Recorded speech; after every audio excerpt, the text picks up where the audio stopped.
दुनिया में हर इंसान चाहता है कि उसे सुंदर दुल्हन मिले, लेकिन सोचिए, अगर शादी के बाद घूंघट उठाते ही वो दुल्हन भूतनी निकले तो आपका क्या हाल होगा। आपका तो पता नहीं, लेकिन भारत के बिहार राज्य के दरभंगा जिले में एक नेहरा नाम का गांव है जहां ऐसा ही कुछ हुआ है। आइए आपको पूरे किस्से पर लेकर चलते हैं। भूत दुल्हन नेहरा नाम के इस गांव में स्थानीय लोग बताते हैं कि बहुत साल पहले इस गांव में एक नौजवान की शादी हुई और वो जब वापस दुल्हन लेकर लौट रहे थे, उस समय में डोली में बिठाकर दुल्हन को विदा करने का प्रचलन था।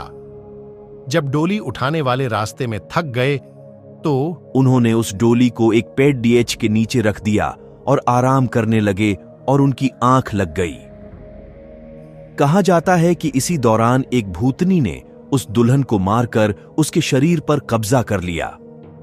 इस वाकये के बारे में किसी को भी पता नहीं चला और डोली दूल्हे के घर पहुंच गई।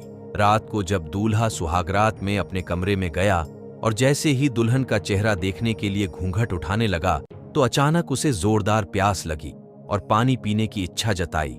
तो उस दुल्हन ने वहां बैठे बैठे अपने हाथ लंबे कुएं से पानी का लोटा भर लाई। इतना देखते ही दूल्हे के होश उड़ गए और वो जमीन पर गिरकर बेहोश हो गया। और जब उसे होश आया तो उसके सामने उसकी दुल्हन एक भूतनी दुल्हन के रूप में बैठी थी और उसने दूल्हे से कहा कि तुम मेरा राज जान चुके हो, इसलिए तुम्हारे पास मैं नहीं रह सकती और ऐसा किया तो तुम्हारी जान जा सकती है। मैं इस गांव में एक दुल्हन की तरह आई हूं और आज से ये सारा गांव मेरी निगरानी में रहेगा। सारे गांव वालों को बता देना कि वो अपने घर में रखा चूल्हा अगर उत्तर में हो तो उसे दक्षिण में रखे, जिससे गांव उन्नति और विकास करेगा। भूतनी दुल्हन के यह कहते ही वो गायब हो गई और उस दूल्हे ने सारी बात गांव वालों को बताई और सारे गांव वालों ने चूल्हे की दिशा में कर दी। शास्त्रों में बताया जाता है कि चूल्हे को दक्षिण में रखना अशुभ माना जाता है, क्योंकि भूतों और यम की दिशा दक्षिण दिशा होती है। सामान्यतः चूल्हे को कहीं भी इस दिशा में नहीं रखते, लेकिन इस गांव के लोग कहीं भी चले जाएं, लेकिन अपने घर के चूल्हे की दिशा दक्षिण में ही रखते हैं। ऐसी ही एक और कहानी है आज जो मैं आपको किस्सा सुनाने जा रहा हूं। वो मेरे दादाजी के साथ हुआ था। दिसंबर के कड़वी ठंड का समय था, घना कोहरा छाया था। दादाजी शहर में क्लर्क थे। उस दिन सारे लोग जल्दी कार्यालय का सारा काम खत्म करके घर की तरफ निकल रहे थे। दादाजी उस समय के बड़े अधिकारियों में से एक थे। रोज की तरह ही उस दिन काम खत्म होने के बाद घर के लिए अपनी गाड़ी से रवाना होने लगे। रास्ते में उन्हें हाट से कुछ सामान भी लेना था, तो वे अपने साथियों से अलग हो गए। उन्होंने घर की कुछ जरूरत के सामान लिए और गाड़ी आगे बढ़ा दी। आगे जाने पर उन्हें कुछ मछली बाजार दिखा और वे मछली खरीदने के लिए रुक गए। ताजी मछलियां लेने और देखने में टाइम ज्यादा ही गुजर गया उनकी। जब अपनी घड़ी पर नजर गई तो उन्हें आभास हुआ कि आज तो घर जाने में बहुत देर हो जाएगी और ये सब लेकर घर पहुंचने में काफी समय लग जाएगा। फिर यही सब सोचकर उन्होंने सोचा कि क्यों ना जंगल के रास्ते से निकला जाए तो जल्दी पहुंच जाऊंगा। तो उन्होंने अपना रास्ता बदला और जंगल की तरफ अपनी गाड़ी को घुमा लिया। रात के 10 बज चुके थे। गाड़ी तेज रफ्तार से आगे बढ़ रही थी। तभी अचानक तेज ब्रेक के साथ गाड़ी को रोकना पड़ा। उनकी गाड़ी के आगे एक औरत जोर जोर से रो रही थी। उन्होंने सोचा, इस वीराने में ये औरत क्या कर रही है। उन्हें लगा कि कोई मजदूर की पत्नी होगी जो नाराज होकर घर छोड़कर जयनंगल में भाग आई हैं। तो उन्होंने उससे पूछा कि यहाँ जयनंगल में तुम क्या कर। रात के 10 बज चुके थे। गाड़ी तेज रफ्तार से आगे बढ़ रही थी। तभी अचानक तेज ब्रेक के साथ गाड़ी को रोकना पड़ा। उनकी गाड़ी के आगे एक औरत जोर जोर से रो रही थी। उन्होंने सोचा, इस वीराने में ये औरत क्या कर रही हैं। उन्हें लगा कि कोई मजदूर की पत्नी होगी जो नाराज होकर घर छोड़कर जंगल में भाग आई हैं।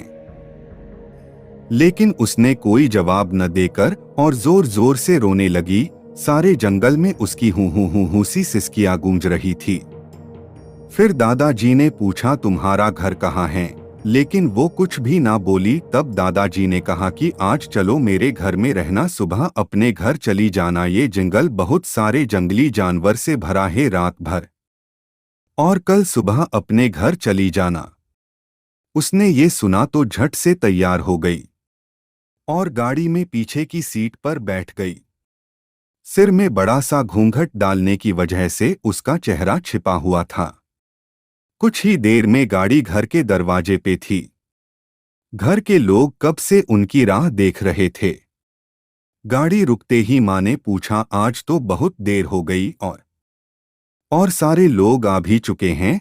तब उन्होंने सारी बातें अपनी माँ को बताई और कहा कि आज खाना इससे बनवा लो, कल सुबह ये अपने घर चली जाएगी।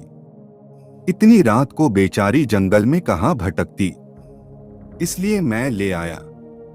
पर माँ को कुछ संदेह हो रहा था कि कहीं चोर तो नहीं है, रात को सोने के बाद या खाना बनाते समय कहीं घर के सामान ही चुरा कर ना ले जाए। पर बेटे की बात को कैसे माना करती। उन्होंने उस औरत को कहा, देखो आज तो मैं रख ले रही हूँ, लेकिन कल सुबह होते ही यहाँ से चली जाना और जाओ रसोई में ये सामान उठाकर ले जाओ और खाना बना दो। उसने फिर से जवाब नहीं दिया, बस हूँ की ध्वनि सी बाहर आई और वो सारा सामान लेकर माँ के पीछे दो चल दी। रसोई में सारा सामान रखवा कर माँ ने उसे खाना जल्दी बनाने की सख्त हिदायत दी और वहां से चली गई। लेकिन उनका मन कुछ परेशान सा था। फिर 5 मिनट में रसोरे में उसे देखने चली गई कि वो क्या कर रही है और उसका चेहरा भी देखना चाहती थी। लेकिन वहां पहुंची तो देखा कि वो मछलियों का थैला निकल रही थी। उन्होंने बहुत जोर से गुस्से में कहा, यहाँ सब खाने का इंतजार कर रहे हैं और तुम अभी तक मछलियां ही निकल रही हो, कल सुबह तक बनाओगी क्या। उसके सिर पर घूंघट अभी भी था तो चेहरा देखना मुश्किल था। उन्होंने उससे कहा, तुम जल्दी से खाने की तैयारी करो, मैं आग सुलगा देती हूँ, काम जल्दी हो जाएगा। और वे जल्दी से चूल्हा जलाने की तैयारियां करने लगी, लेकिन साथ ही वो उसका चेहरा देखने की भी कोशिश कर रही थी। लेकिन वो जितना देखने की कोशिश करती वो और पल्लू खींच लेती। अंत में हार कर वे बोली, देखो मैंने आग सुलगा दी है, अब आगे सारा काम कर लो, कुछ जरूरत हो तो बुला लेना। लेकिन वो फिर कुछ नहीं बोली। अब उन्हें लगा कि यहाँ से जाने में ही ठीक है, वरना मेरा भी समय खराब होगा और हो सकता है अनजान लोगों से डर रही हो। मैंने आग सुलगा दी है, अब आगे सारा काम कर लो, कुछ जरूरत हो तो बुला लेना। लेकिन वो फिर कुछ नहीं बोली। अब उन्हें लगा कि यहाँ से जाने में ही ठीक है, वरना मेरा भी समय खराब होगा और हो सकता है अनजान लोगों से डर रही हो। ये सब सोचकर उन्होंने उसे कहा कि मैं आ रही हूँ, जल्दी से खाना बनाकर रखना। और वहां से निकल गई। मन अभी तक परेशान नहीं था, कभी अपने कमरे, कभी बच्चों के, कभी बाहर, सबको देख रही थी कहीं कुछ अनहोनी ना हो जाए। 1 मिनट भी आराम से नहीं बैठ पाई। अभी 5 मिनट ही हुए थे, पर उनके लिए वो घड़ी पहाड़ सी हो रही थी। समय बीत ही नहीं रहा था। 8 मिनट बड़ी मुश्किल से गुजरे और वे तुरंत ही कुछ सोचकर रसोरे की तरफ दौड़ी। और वहां पहुंचकर जैसे ही उन्होंने रसोई घर का नजारा देखा, उनकी आंखें फटी की फटी रह गई। उनके पैर बिल्कुल ही जम गए, ना उनसे आगे जाया जा रहा था ना ही पीछे। उनके हृदय की धड़कनें रुक रही थी। वो औरत रसोरे में बैठकर सारी कच्ची मछलियां खा रही थी। सारे रसोरे में मछलियां और खून बिखरा पड़ा था। उसके सिर से घूंघट भी उतरा पड़ा था। इतना खौफनाक चेहरा आज तक उन्होंने नहीं देखा था। बाल, नाखून सब बढ़े हुए थे। मछलियां खाने में मगन होने की वजह से उसे कुछ ध्यान भी नहीं था और खुशी से कभी दो वो आवाजें भी निकल रही थी, हूं सी आवाजें गूंज रही थी। रसोरा पिछवाड़े में होने की वजह से और लोगों का ध्यान भी इधर नहीं आ रहा था।